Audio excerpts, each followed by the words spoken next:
Bismillahirrahmanirrahim. Alhamdulillahirabbil alamin. Wa bihi nasta'in ala umurid dunya waddin. Asyhadu an la ilaha illallah wa asyhadu anna Muhammadan abduhu wa rasuluh. Allahumma salli ala Muhammad wa ala ali Muhammad. Bapak dan ibu-ibu, mari kita awali kajian kita pada pagi hari ini dengan membaca Bismillahirrahmanirrahim. Pada pertemuan kita hari Selasa subuh yang lalu, sekedar untuk mengingatkan bahwa salah satu daripada adab ketika berdoa setelah kita memuji, menyanjung, mengagungkan Allah, maka hendaklah kita berselawat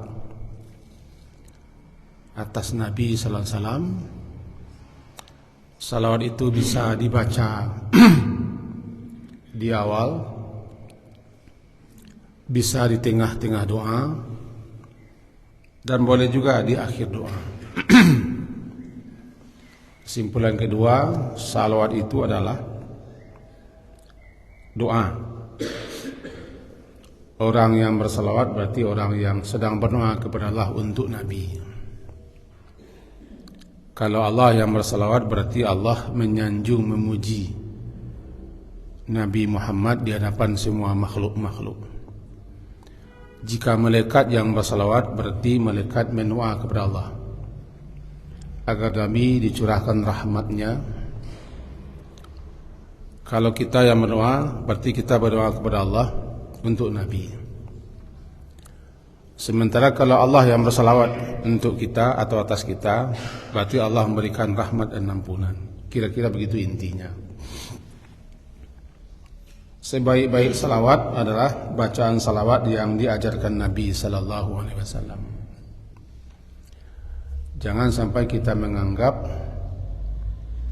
salawat yang disusun, yang dibikin oleh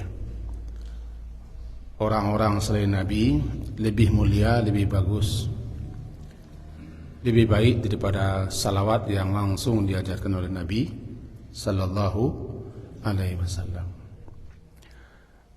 Nah, pagi hari ini kembali kita lanjutkan. Kalau kita sudah memahami bahwa salawat itu sebenarnya berdoa kepada Allah untuk Nabi, yang pada dasarnya fadilah, keutamaan, keistimewaan salawat akan kembali kepada kita. Sebab siapa yang bersalawat satu kali salawat dibalas oleh Allah dengan 10 kali salawat.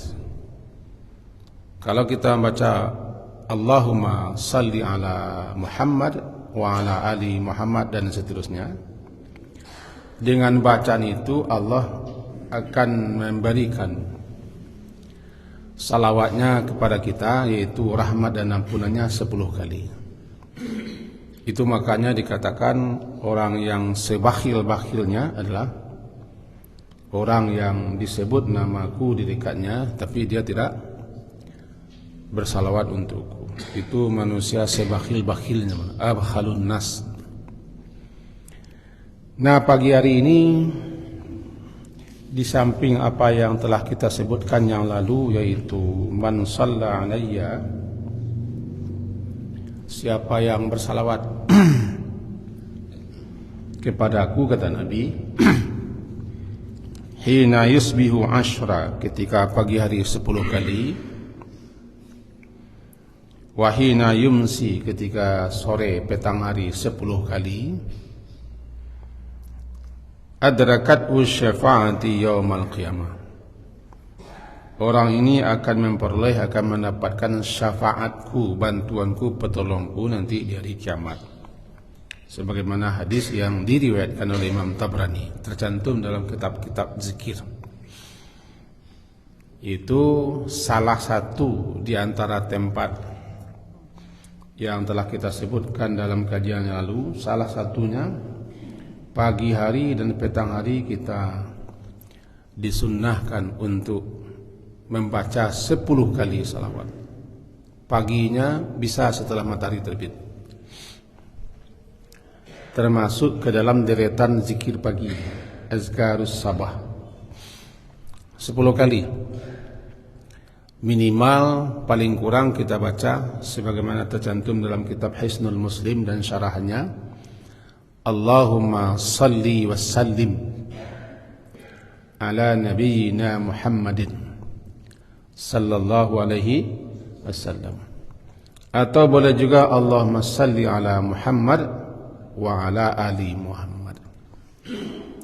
Paling kurang 10 pagi dan 10 sore. Orang ini bila dia melazimkan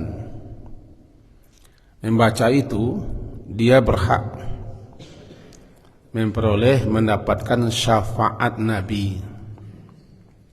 Apa yang disebut dengan syafaat Nabi? Pertolongan khusus, bantuan khusus yang hanya beliau yang Allah izinkan. Semua syafaat-syafaat, semua bantuan-bantuan, semua pertolongan-pertolongan, semuanya terjadi berlaku atas izin Allah. Man dzalladzi yashfa'u 'indahu illa bi'idznih. Tidak ada nanti di akhirat sana, lebih-lebih saat dibangkitkan dan berkumpul di mahsyar, yang paling dibutuhkan, yang paling diharapkan oleh makhluk termasuk kita, melainkan bantuan, pertolongan. Dan tidak ada satupun yang bisa membantu menolong kita kecuali siapa yang Allah beri izin untuk membantu. Nah, di antara makhluk yang Allah beri izin, yang Allah redai untuk memberikan bantuan pertolongan adalah Nabi. Ada yang sifatnya bantuan beliau itu umum, namanya asy-syafa'atul uzma, syafaat yang agung. Semua makhluk yang berada di mahsyar akan mendapat bantuan pertolongan Nabi. Tepatnya ketika kita manusia dan jin-jin juga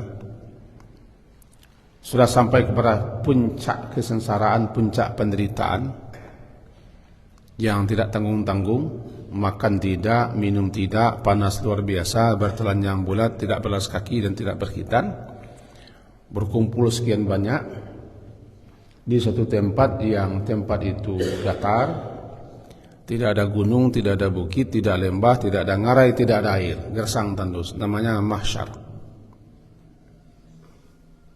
Kesengsaraan itu diakhiri dengan permohonan Nabi kepada Allah agar dimulainya hisab.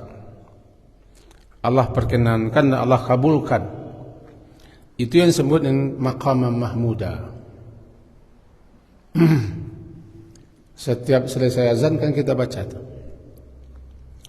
Allahumma rabb hadhihi ad-da'wati tammati was-salatil qa'imah ati Muhammadanil wasilata wal fadilah wab'athu maqamam mahmud.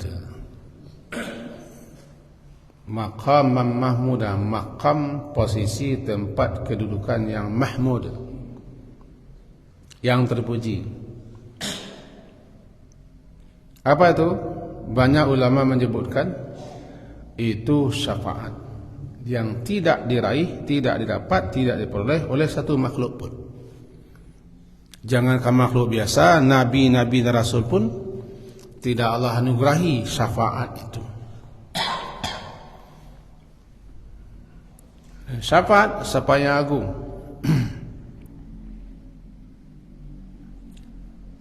Itu diakhirinya penderitaan kesengsaraan yang luar biasa. di mahsyar. Kemudian diberi izin Allah beliau untuk memohon. Intinya, ya Allah, mohon diakhiri penderitaan semua makhluk yang ada di mahsyar ini, lalu Allah kabulkan dan dimulai sidang pengadilan. Karena semua makhluk yang dapat namalah dia uzma, yang agung, asy-syafa'atul uzma. Kemudian ada lagi syafaat khusus Nabi di samping syafaat umum. Di antara orang-orang yang mendapatkan syafaat khusus, bantuan khusus, pertolongan khusus dari Nabi atas izin Allah, orang yang banyak berselawat kepada beliau. Salah satunya, man shalla alayya hina yusbiha. Hina yusbihu, ya. Siapa yang bersalawat kepadaku, artinya berdoa kepada Allah di ketika waktu pagi, asyra 10, dan ketika sore, yumsi 10, adrakathu, dia pasti mendapatkan, memperoleh syafaatku di hari kiamat itu. Di dalam bacanya nanti sebentar lah. Kalau kini buat mengaji, lebih utama dengan pengajian daripada berdoa berzikir baca Quran. Tapi matahari sebentar lah, zikirlah. Salah selawat 10 kali di samping zikir yang lain. Kalau sore berlaku semenjak asar ke bawah. Walaupun ada juga yang memahami setelah zuhur sudah boleh. Bahkan ada mengatakan setelah asar, setelah maghrib juga boleh. Tapi banyak yang memahami sore masa itu adalah yang paling tepatnya setelah asar menjelang maghrib. Namanya masa atau asilah. Meskipun itu perbedaan pendapat, tapi kita ambil yang paling banyak dipahami oleh ulama. Berlaku zikir-zikir sore termasuk salawat itu setelah asar sampai sebelum maghrib. Siapa yang tidak sempat boleh setelah maghrib. Apa bacaannya tadi sudah dijelaskan. Utamakanlah, dahulukanlah apa yang diajarkan Nabi. Itu yang terbaik.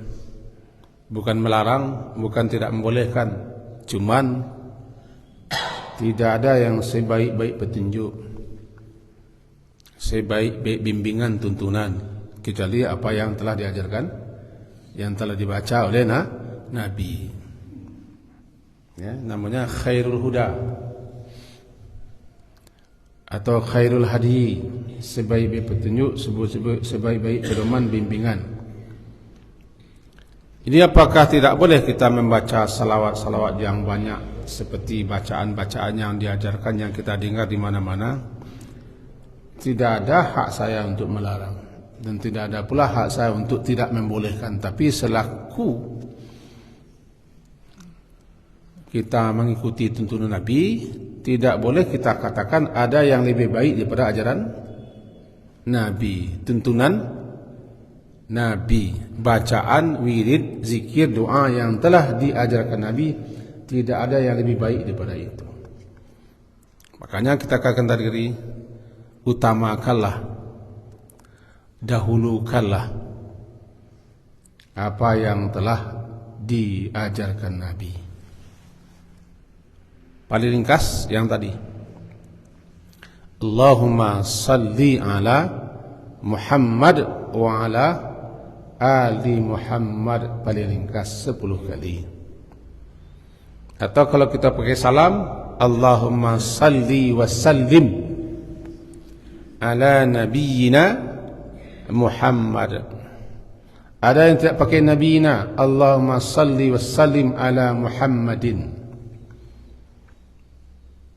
Kalau saya baca Allahumma salli wa sallim ala nabiyyina, Ya Allah, anugerahkanlah salawat pujian sanjunganmu atas Nabi kami, dan karuniakan kepadanya salam sejahtera.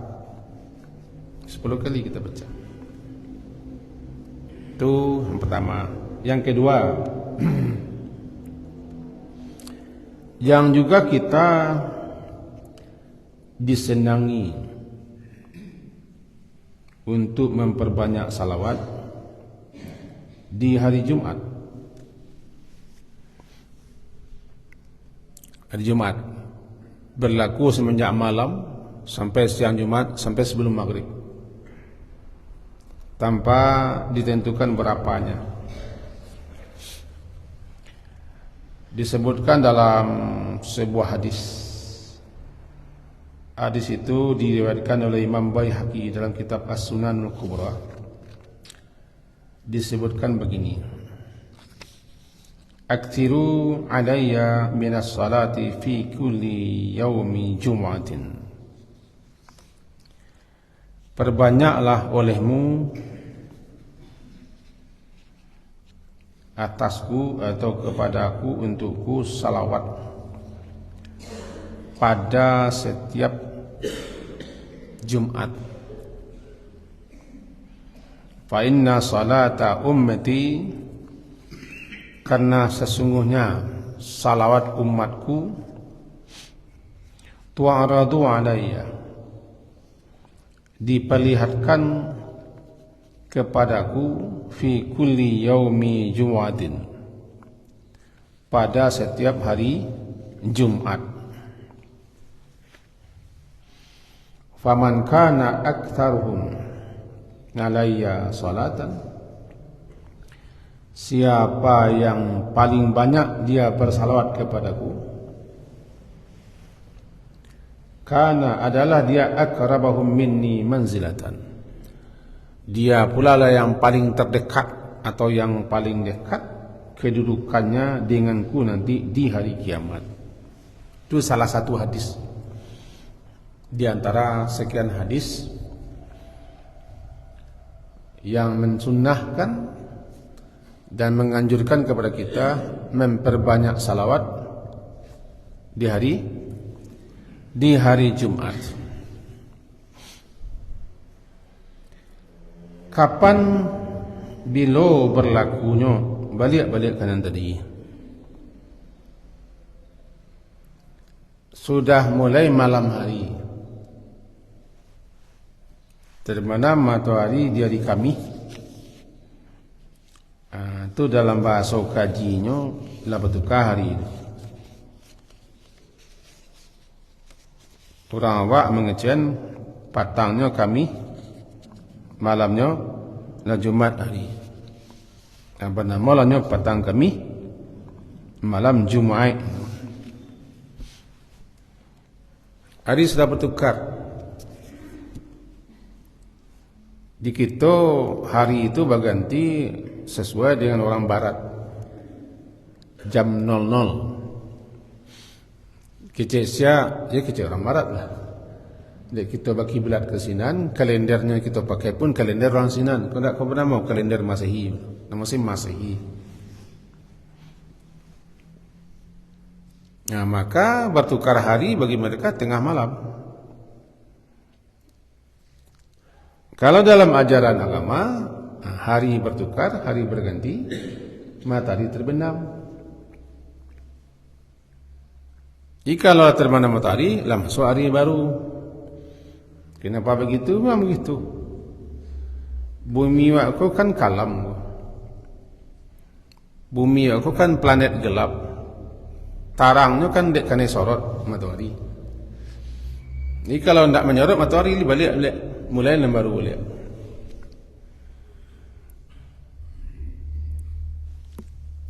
Kenapa kita di akhir Ramadan mogariknya kita lah mulai takbir, lah masuk Syawal. Masuk Syawal.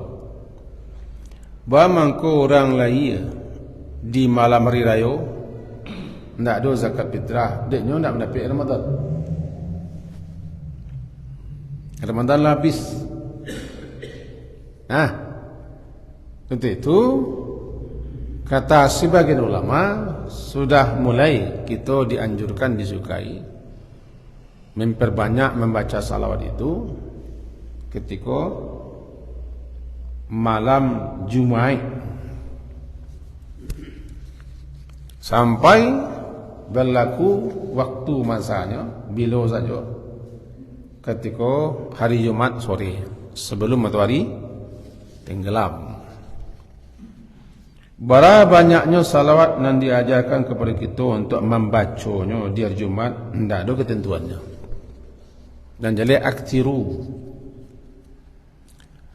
Yang jadi perbanyak senlah, perbanyak sajalah membaca. Baratallah. Kalau cik kan tak banyak namanya dah. Tak banyak. Kalau banyak itu lebih daripada 3 lah. Lah jamak namanya, perbanyak. Makin banyak makin rancak. Tapi sebagaimana kaji juga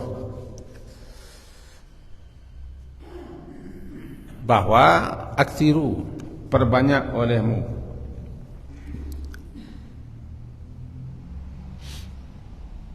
Satu tu bacanya lah tadi. Di mana membacanya tidak ada ketentuannya. Tidak ada ketentuan. Siapa yang memperbanyak salawat atasku, termasuk dia di Jumat, faman kana aktsarahum alayya salatan, siapa yang paling banyak bersalawat kepadaku, kana aqrabahum, adalah mereka itu orang yang paling dekat pula manzilahnya, posisinya, kedudukan terhadapku nanti di hari kiamat. Itu namanya fadilah. Di sampingnya berhak mendapat syafaat Nabi, bantuan khusus, bantuan Nabi. Setiap kali kita mengucapkan salawat, salawat itu akan diperlihatkan tu'radu, akan diperlihatkan, dipertontonkan, ditayangkan kepada Nabi. Bahawa modelnya anda tahu, ada malaikat khusus yang mengantarkan dan memperlihatkan salawat kita, salawat dan salam kita.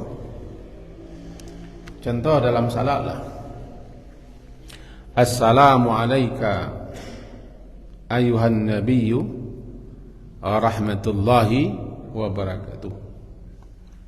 Ada pendapat lain mengatakan assalamu ala nabi rahmatullahi wabarakatuh.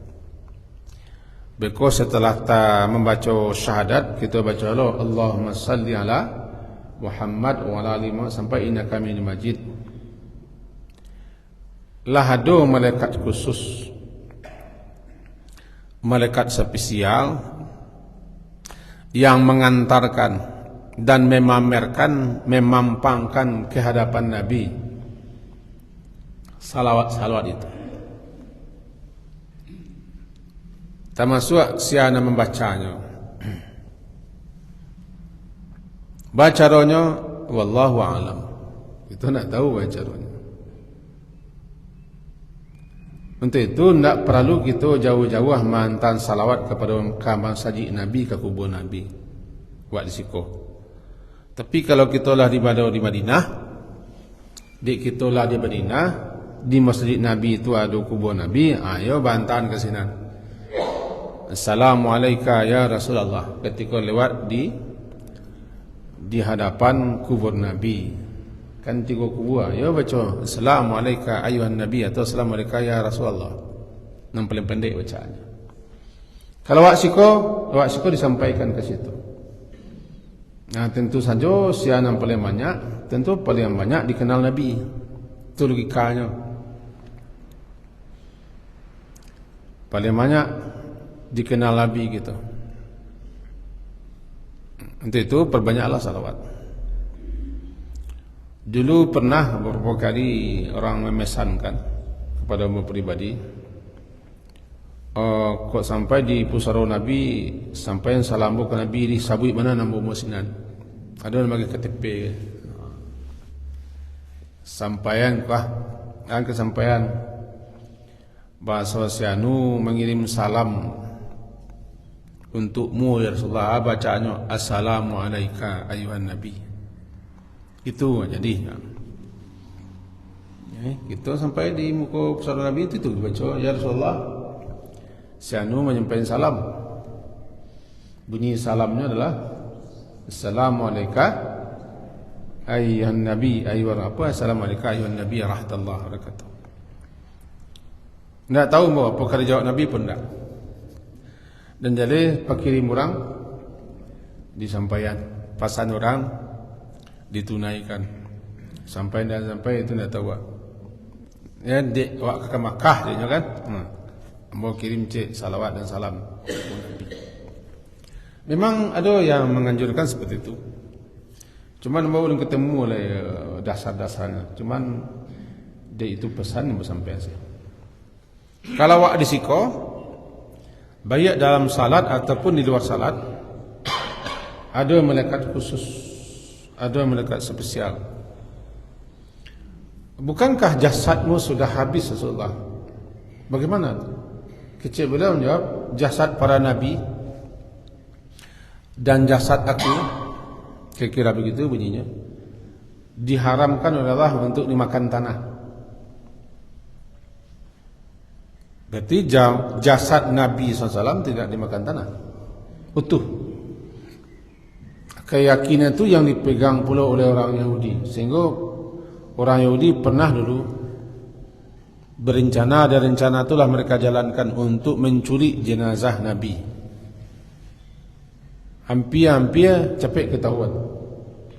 Itu terkenal kisahnya. Kalau tidak salah di zaman Khalifah Nuruddin, kalau tidak salah.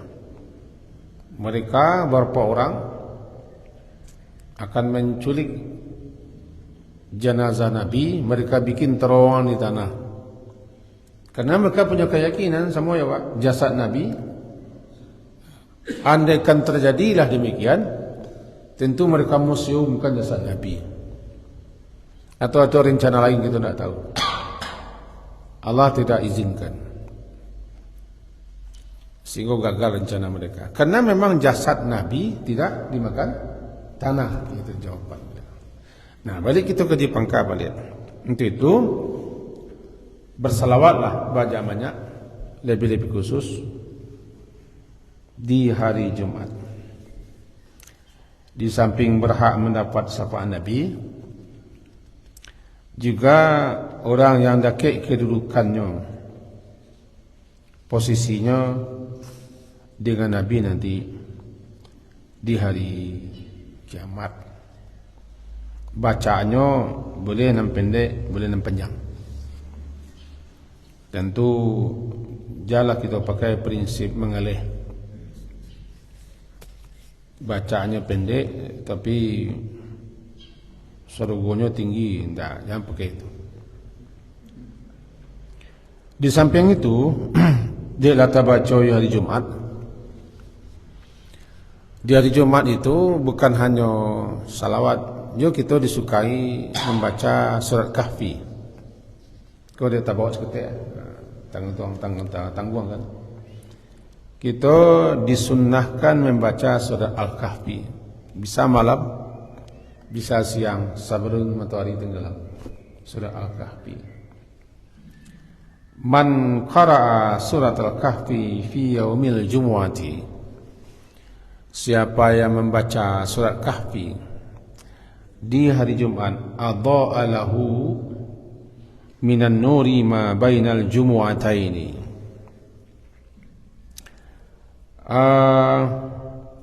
Maka adha'a akan bersinar, bercahaya.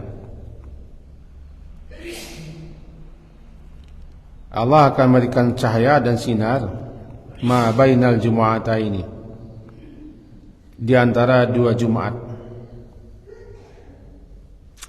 Atau dalam ayat lain, dalam hadis lain, siapa yang baca surat Kahfi, maka hadis ini sahih Imam Nasai, siapa yang membaca surat Kahfi kanat lahu nuran yaumal qiyamah min maqamihi ila Makkah.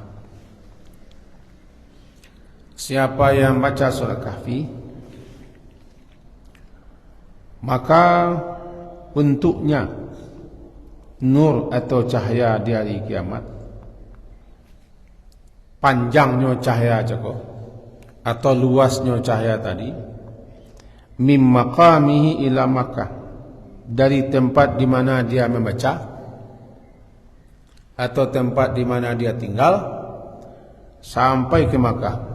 Jikalau kita baca di situ, berarti kita akan dapat nur cahaya yang panjang luasnya sampai ke Mekah. Begitu hadis sahih. Cahaya apa? Nah, ini. Sebelum kita menjelaskan cahaya, dalam hadis lain disebutkan oleh Al-Hafiz Al-Munziri dalam kitab beliau yang terkenal Targhib wa Tarhib, jilid 1.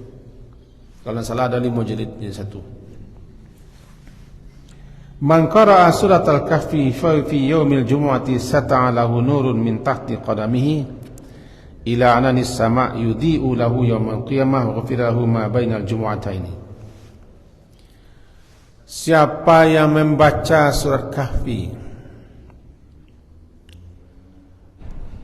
di hari Jumat,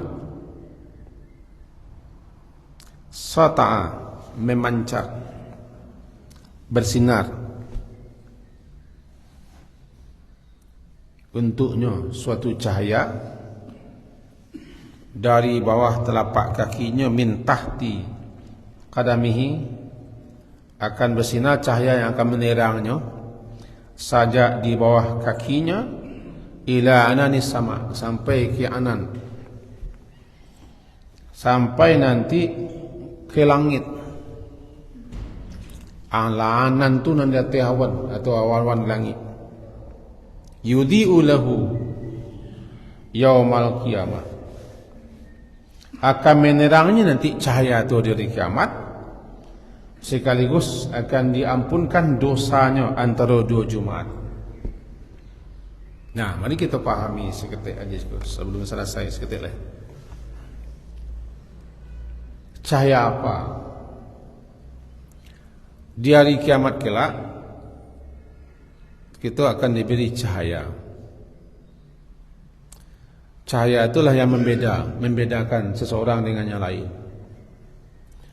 Salah satu manfaat faedah guna cahaya untuk melintasi sirat. Sirat adalah titian atau jembatan yang dibentangkan di atas jahanam. Sementara jahanam itu gelap, pekat, hitam.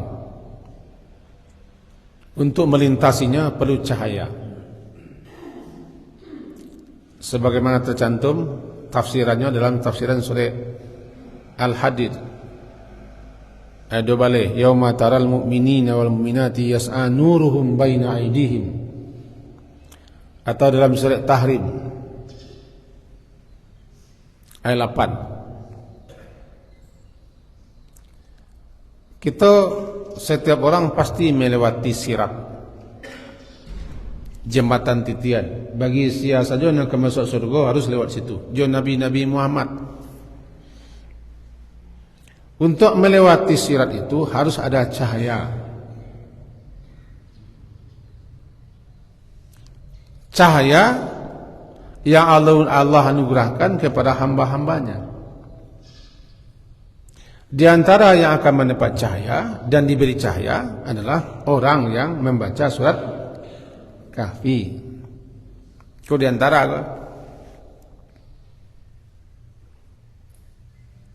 adalah orang cahayanya itu seluas gunung. Ada yang cahayanya setinggi tegak, ada yang cahayanya sebesar empu kaki.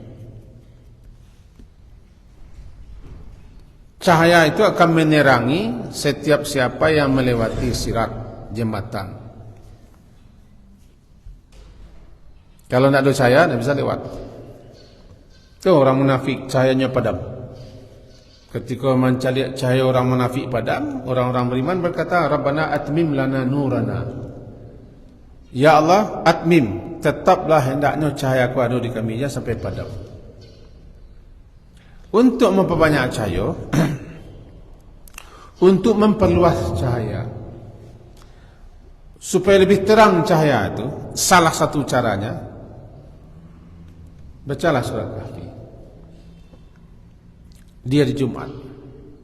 Karena siapa yang baca surat Kahfi akan diberi cahaya antara 2 Jumat, atau akan diberi cahaya seluas sejauh dari mananya Tagak sampai ke Mekah, atau diberi cahaya semenjak di bawah tapak kakinya sampai ke langit. Itu banyak cahaya. Di samping itu diampunkan dosanya. Berarti di samping bersalawat, kita juga disunnahkan untuk membaca surat Kahfi. Bisa malam, bisa siang, bisa sebelum matahari tenggelam di hari Jumat. Bagi yang telaki malam, bisa nan pagi, siang nan capek datang ke Jumat, capek datang ke Jumat. Jam 10 tiba di masjid, bacalah surat Kahfi dan baca salawat. Iringi dengan doa. Karena salah satu doa yang mustajab adalah seseorang berdoa di hari Jumat.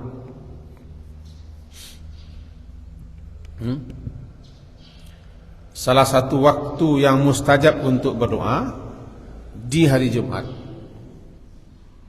Maka perbanyaklah doa di hari Jumat. Sebab di hari Jumat itu ada satu saat apabila seseorang bertepatan, doanya dengan saat itu langsung makbul. Saat itu yang para ulama berbeda memahaminya. Ada yang mengatakan ketika khatib naik mimbar. Ada yang mengatakan ketika duduk di antara dua khutbah khatib saat itu. Ada yang mengatakan ketika khatib dah turun. Ada yang mengatakan setelah asar dari Jumat. Jadi ada perbedaan pendapat. Kalau begitu bancak, banyak salah doa di Jumat. Mudah-mudahan tepat ya saatnya. Lebih-lebih di waktu-waktu yang telah diisyaratkan tadi. Intinya di hari Jumat ada satu waktu, satu saat apabila kita bertepatan doa kita dengan saat itu langsung dikabulkan. Jadi kalau urutannya cakap, ya perbanyaklah salawat di hari Jumat, baca surat Kahfi. Khusus untuk surat Kahfi itu kalau panjang umur kita, hari Jumat ke datang kita jalihkan kandungan yang terdapat dalam surat Kahfi. Kandungan, bukan tafsirannya, kandungannya, poin-poinnya. Tapi kenapa kita disukai? Karena surat Kahfi itu juga menjadi alat untuk menghadapi Dajjal. 10 awal ayat, 10 ayat terakhir itu bisa menjadi senjata tameng untuk menghadapi Dajjal. Ini salawat, surat Kahfi, perbanyak doa. Dan di pagi Jumat disukai imam untuk membaca surat sajadah di rakaat pertama dan surat dahri di rakaat kedua. Di samping amalan-amalan lain di hari Jumat. Inti kaji kita sesuatu ini, kita buat intinya tu. Jangan kita malas, dan jangan kita menjadi orang yang bakhil. Siapa orang yang bakhil? Orang yang tidak mau berselawat. Siapa orang malas? Salah satunya orang yang tidak semangat untuk beribadah, termasuk selawat. Setiap berdoa, doa khusus, bukalah doa cakap itu dengan memuji, menyanjung Allah, kemudian baca selawat, dan seterusnya. Demikian yang bisa kita sampaikan pagi ini.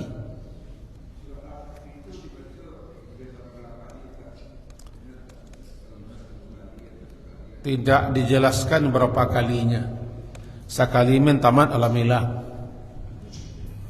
Sabuknya 110 ayat kan. Kalau mampu kita berkali-kali, tidak masalah.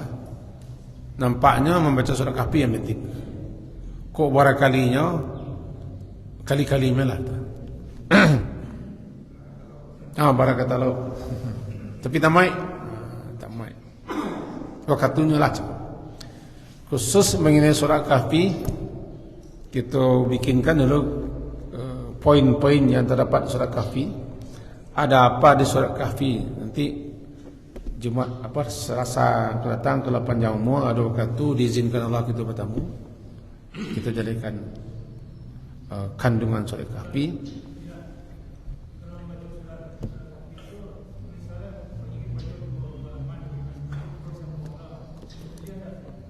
Kalau diambil boleh saja. Diambil boleh saja. Yang penting baca. Baca. Kita apa suka dolaman kini dolaman mereka dolaman soleh mereka. Jadi boleh. Kalau baca tuntas boleh jo. Dibolehkan jo. Tidak masalah. Lah. Sekian yang bisa kita sampaikan, semoga berfaedah, bermanfaat dan berguna untuk kita dan untuk ambo khususnya. Diakhiri dengan subhanakallahumma bihamdika asyhadu an la ilaha illa anta astaghfiruka wa atubu ilaik. Wassallallahu ala Muhammadin wa ala alihi wa ashabihi jama'in. Alhamdulillah. Assalamualaikum warahmatullahi wabarakatuh.